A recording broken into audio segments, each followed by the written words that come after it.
Kapag ganitong sobrang lamig nga, ang sarap talagang humigop ng mainit-init na sabaw. Hi guys, ngayong araw nga, tara samahan niyo ako ulit sa mini vlog natin. Bago nga rin pala matapos ang duty ko kanina guys, namili na nga din pala ako ng mga ibang grocery. Dahil ngayong araw nga, magluluto tayo ngayon ng ginisang manok with upo. At sa mga oras nga din pala neto guys, ay nakarating tayo dito sa bahay ng mga 7 AM. Kaya eto, magpapalit muna ako ng pambahay bago tayo magluluto. Grabe guys, sa sobrang lamig nga din pala dito, ay pahirapan nga din pala tayong gumamit ng tubig. Buti na nga lang talaga gumagana yung heater. Paano na lang kaya kung hindi gumagana? Siguro papasok na lang tayo sa trabaho na walang ligo-ligo. Pagkatapos ko nga din pala magbihis guys, kinuha ko na nga din pala itong upo at saka na itong luya dito sa loob ng ref. Bali itong upo nga din pala guys, nabili ko nga din pala ito noong nakaraang araw. Tapos kinuha ko na nga din pala itong chopping board at saka na itong kutsilyo. Kumuha na rin ako ng mga pang-aromatics na gagamitin natin. 2 pirasong kamatis at saka 1 pirasong sibuyas. Alam nyo ba guys, hindi naman talaga ako expert pagdating sa pagluluto. At syempre kung ano lang din naman yung alam ko at kung ano lang din naman yung madaling lutuin, ayun lang din naman ang niluluto ko. Kaya diskarte na lang talaga pagdating sa pagluluto. Kaya sa mga nagsasabi dyan na magaling daw ako magluto,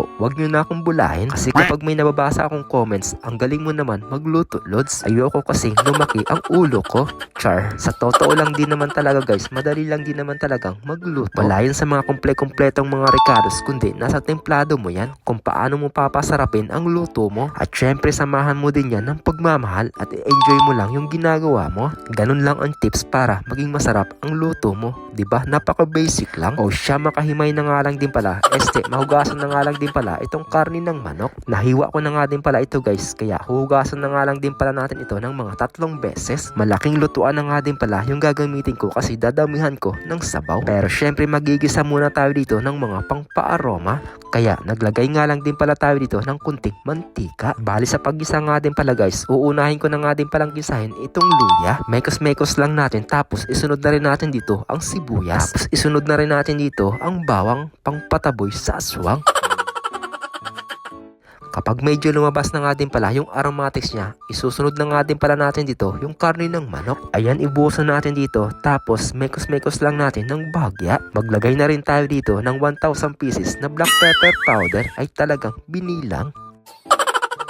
Ngayon naman guys, mekos-mekos natin, tapos takpan hanggang sa maluto yung karne ng manok. Ay excited, gutom yan. Pero sa totoo talaga guys, sa mga oras na to ay gutom na talaga ako. Kaya gusto ko na din talagang madaliin itong niluluto ko. Ikaw ba naman puyat tapos ilang oras lang ang tulog mo? Kakatodo engage mo kasi yan, kaya ayan, napupuyat ka. Masyado ka na kasing umaasa kay Meta para kumita ng pera. Huwag ganun. Bakit kaya lahat ng mga tao ngayon ay nagmumukhang pera na? Buti na nga lang talaga, hindi ako mukhang pera.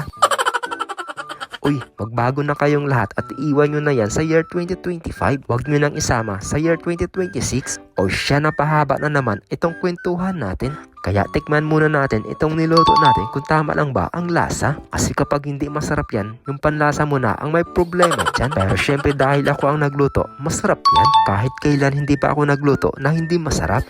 Kaya kumuha ka na ng pinggan dyan at sabayan mo na akong kumain dito. Pero syempre maglalagay muna tayo dito ng ulam sa bandehado. Lagyan na rin natin ng gulay at saka na itong sabaw. Ay grabe, mapapahigop ka na naman ng sabaw na ito. Kaya tara, first taste natin ulit. Baka nag-iba ang lasa. Grabe, ang sarap talaga kapag sabaw ang ulam. Tapos ganito pa kalamig ang panahon ay talagang sold na sold. Kaya kung ikaw gusto mo rin magluto ng sabaw, magluto ka. So ayun guys, hanggang dito na nga lang din pala ang mini vlog natin. Paki-follow, like, and share na nga din pala itong page natin. So ayun lang, thank you for watching. God bless po sa inyong lahat at mag-iingat palagi. Bye-bye!